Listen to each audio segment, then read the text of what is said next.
Nibyo reka mbasuhuze kandi bahe ikaze mbifurize kugubwa neza mwese muduteze yombi aho muri mu bice bitandukanye kuri uyu munsi wa none tariki 27 z'ukwezi kwa kane umwaka w'ibihumbi 2026 tugarutse muri studio rero aho tugiye kureba amakuru akomeye cyane kandi agezweho kuri inshuro muri uyu mugoroba. Rero ni byinshi byakomeje kugenda bitangazwa, ni byinshi byavuzwe uyu munsi wose, ariko ndagira ngo tubishyireho umucyo hanyuma mbabwire n'amakuru akomeye cyane kandi agezweho, dore ko muri aya makuru yacu turaza kugaruka ku ngingo zikomeye cyane.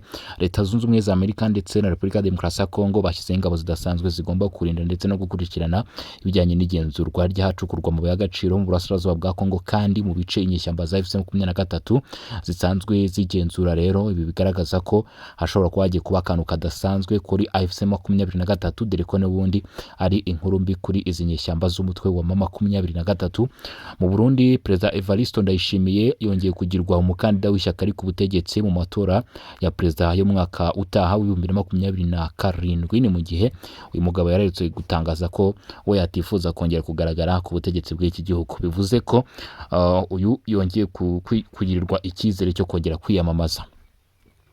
Monisco James Swan yasoje urugendo rwe mu burasirazuba bwa Kongo, aho yaramaze iminsi agenda mu by'ukuri akurikirana ibijyanye n'imikoranire hagati y'iki gihugu ndetse na Monisco hamwe n'inyeshyamba mu bijyanye no kubahiriza ishyirwa mu bikorwa ry'inyandiko ndetse n'amasezerano byagiye bisinywa mu minsi yashize. Ubu rero hakaba hanzuwe ko imirwano igomba guhagarara.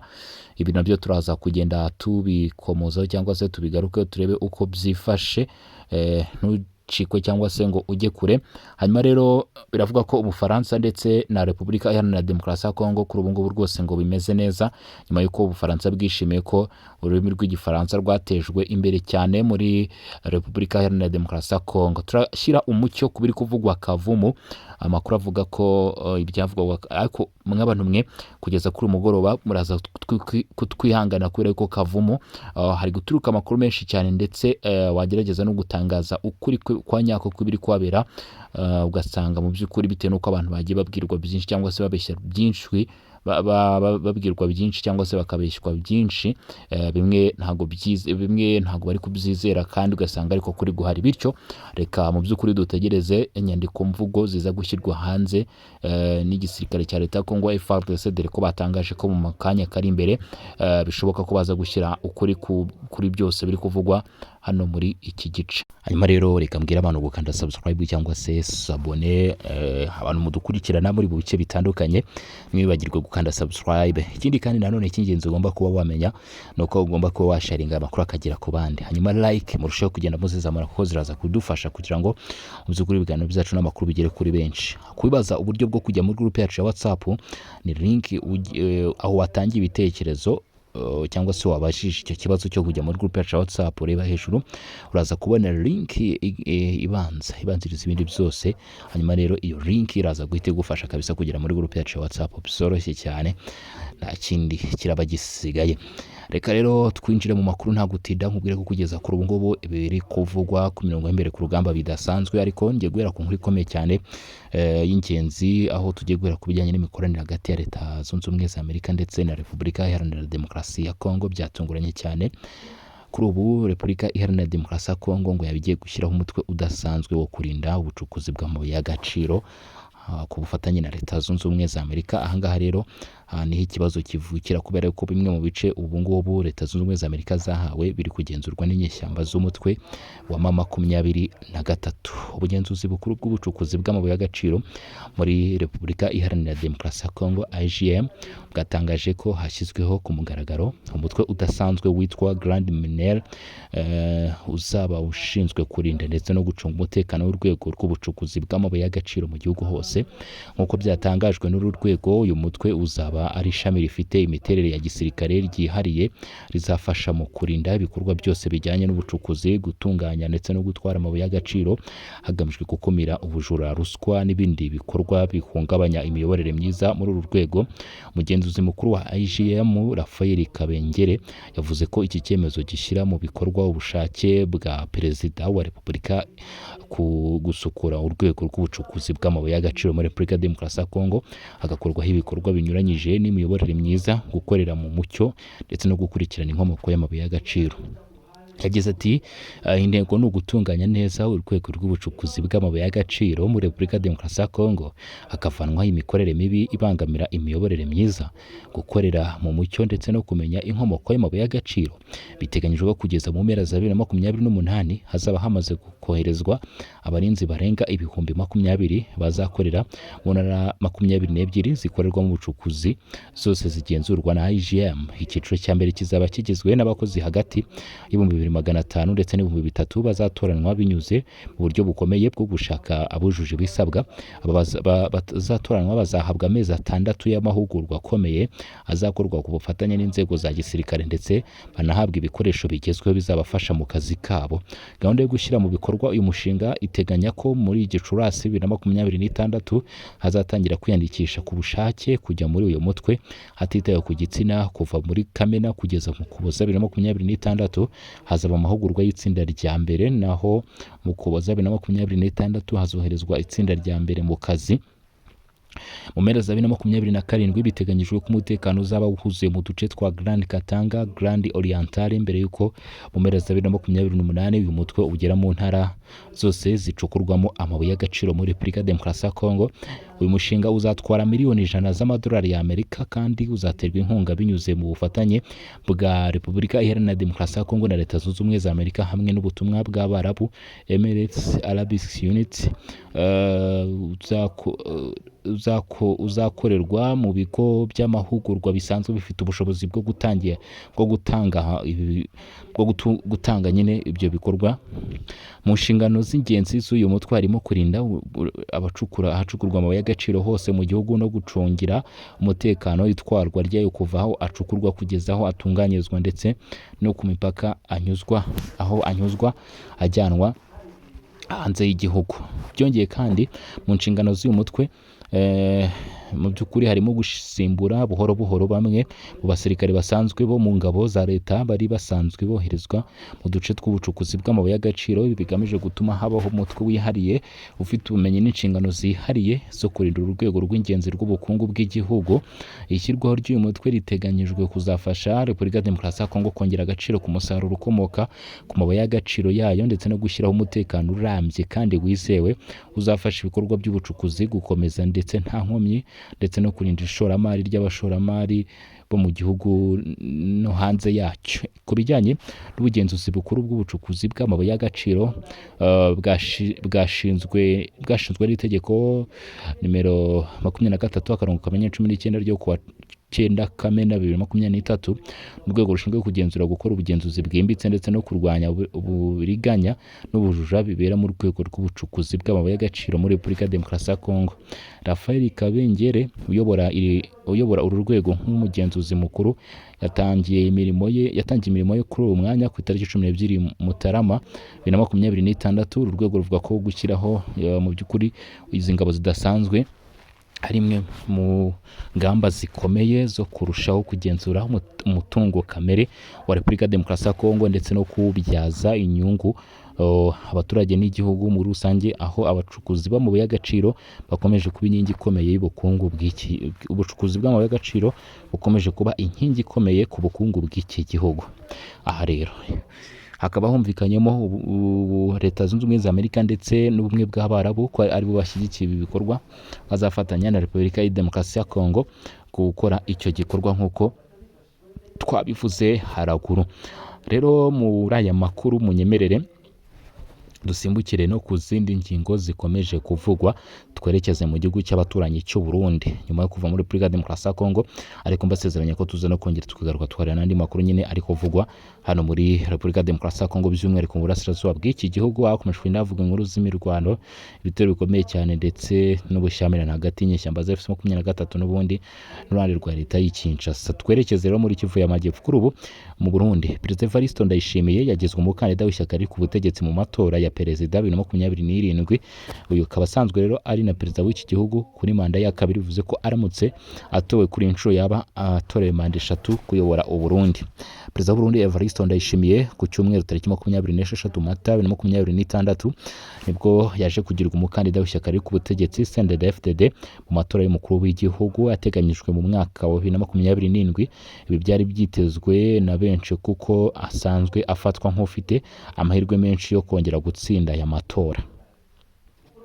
Evariste Ndayishimiye imyaka 57 y'amavuko yafashe ubutegetsi muri Kamena 2020 nyuma y'urupfu rwa Pierre Nkurunziza wari umaze imyaka 15 ayobora igihugu mu buryo bukomeye kandi butavugwaho rumwe. Gusa mu ntangiriro z'ubutegetsi bwe Ndayishimiye yagaragaje ibimenyetso byo gufungura urubuga rwa politike, harimo no kurekura bamwe mu banyamakuru bari barafunzwe, ariko nyuma yaho yaje gushinjwa gukandamiza abatavuga rumwe n'ubutegetsi bwe ndetse no gukora ibikorwa rwose ngo by'ubugizi bwa nabi kuri bo, kugeza ubwo bamwe bafuzwe. Nyuma y'inama idasanzwe ya kongere y'ishyaka CNDD-FDD bwangu uri ku butegetsi yabereye Gitega, umurwa mukuru wa politike w'u Burundi, iri shyaka ryatangaje ku rubuga rwa X ko Perezida Evariste Ndayishimiye yatorewe kuba umukandida waryo mu matora ya perezida yo mu 2027, nubwo itariki nyirizina y'ayo matora itaratangazwa. Ndayishimiye wahoze ari umunyamabanga mukuru wa CNDD-FDD ishyaka riri ku butegetsi kuva mu 2005 afatwa nk'ufite amahirwe menshi cyane yo kongera gutorerwa indi manda y'imyaka 7. Kugeza kuri ubu ngubu rero yatowe bwa mbere mu matora ya perezida yo muri Gicurasi 2020. Amatora yavuzwemo uburiganya ndetse umukandida ukomeye wa opposition ntiyemerewe kuyitabira. Kuva icyo gihe ubutegetsi bwe bwagiye bugaragaza impinduka zivanze, rimwe na rimwe hagaragara gufunguka kwa politike, ariko nanone hakabaho kugenzura cyane ubutegetsi ndetse no gukandamiza batavuga rumwe nabwo. Imiryango mpuzamahanga iharanira uburenganzira bwa muntu hamwe n'umuryango w'abibumbye yakomeje kwamagana ihohoterwa rikorerwa batavuga rumwe n'ubutegetsi. Umuryango Reporters Sans Frontières cyangwa se abanyamakuru batagira umupaka washyize Urundi ku mwanya w'125 mu bihugu 180 ku bijyanye n'ubwisanzure bw'itangazamakuru, aho uvuga ko ishyaka riri ku butegetsi rifatwa nk'ishyaka leta ridashaka kumva ijwi ritandukanye naryo, aho by'ukuri ibitekerezo bitavuga rumwe by'abatavuga rumwe n'ubutegetsi bw'u Burundi agaragaza uko utabikozwa ndetse abagerageza kubitanga bakagirwaho ingaruka zikomeye cyane nabyo. Mu matora y'abadepite yabaye muri Kamena 2025 CNDD-FDD yegukanye imyanya yose. Ibintu byatumye opposition ivuga ko ayo matora yabayemo uburiganya bukomeye. Muri Nzeri 2025 impuguke zigenga z'umuryango w'abibumbye zagaragaje impungenge ku budahana buri mu Burundi, zivuga ko abakurikiranira hafi ubutegetsi bakomeje gukora ibyaha bikomeye byibasira uburenganzira bwa muntu ndetse nta kubihanirwa. Burundi ni igihugu kidakora ku nyanja, giherereye mu karere k'ibiyaga bigari muri Afurika, gituwe n'abaturage bagera kuri miliyoni 15. Iki gihugu cyahoze gikolonijwe n'Ububiligi, kikaba cyarabonye ubwigenge mu 1963 nk'uko raporo ya Banki y'Isi yo mu 2024 bigaragaza. Burundi nicyo gihugu cya mbere gikennye kurusha ibindi ku isi nk'uko bamwe babivuga. Gusa Evariste Ndayishimiye yari akiri umunyeshuri muri kaminuza y'u Burundi ubwo intambara y'abene igihugu yadukaga 1993 mu mwaka wa kabiri w'amategeko yarokotse ku bw'amahirwe ubwicanyi bwakorewe abanyeshuri benshi b'abahutu bo mu 1995 bwakozwe n'intagondwa z'abatutsi. Icyo gikorwa nicyo cyamushishikarije gufata intwaro. Yabaye umwe mu bayobozi bakomeye ba CNDD-FDD ndetse aba umuhuza mukuru mu masezerano yo guhagarika intambara yashyizweho umukono mu 2003. Iyo ntambara y'abene igihugu yahitanye abantu nibura 300,000. Nyuma yaho yagiye ahabwa imyanya ikomeye muri guverinoma, harimo kuba minisitiri w'umutekano n'ubutegetsi bw'igihugu, aho yari azwi nk'umuntu ushaka ubwumvikane.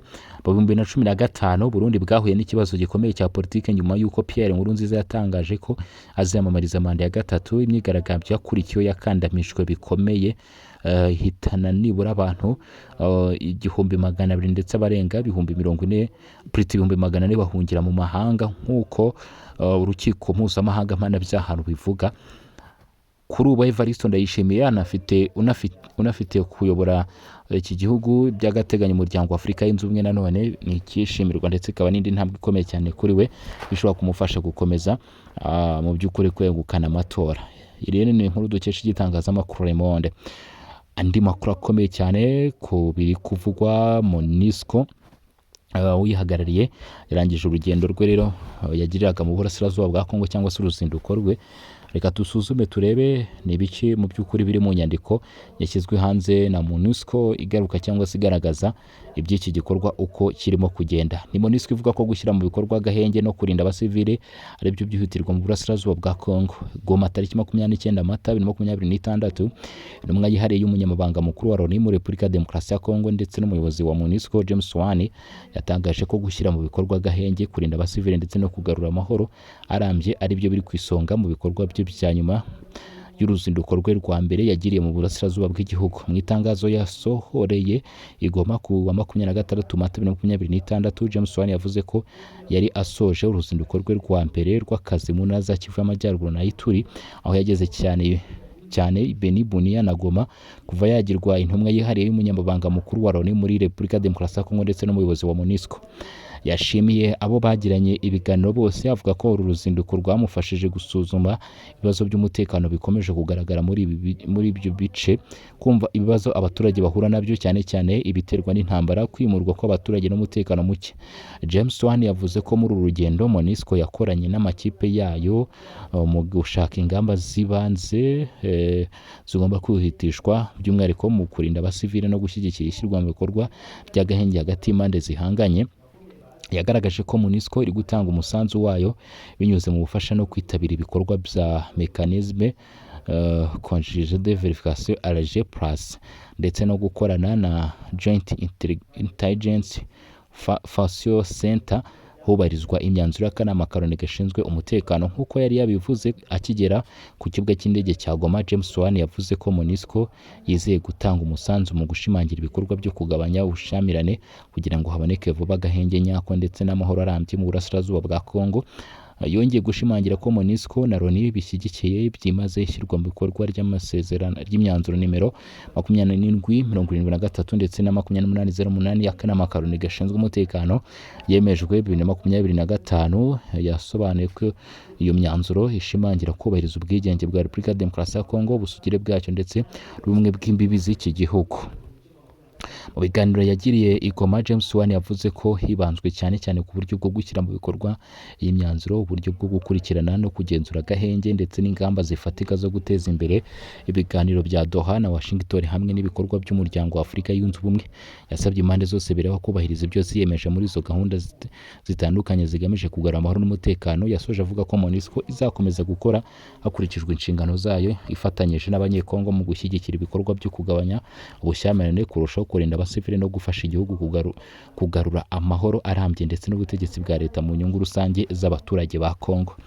Akaba rero ari inyandiko igaruka ku byakomeje kugenda bivugwa nk'uko birimo kurushaho kugenda bigaragara. Mu yandi makuru twita cyane mbere ko tugaruka mu burasirazuba bwa Kongo, amenya ko kuri ubu ngubu muri Repubulika ya Demokarasi ya Kongo harabayeho gushima cyane kubera ko igifaransa ni kimwe mu rurimi ruri gukoreshwa cyane, nubwo abaturage benshi bavuga indimi gakondo zirenga 200. Igifaransa ni rwo rurimi rufasha abantu mu moko n'uturere dutandukanye kuvugana no kumvikana.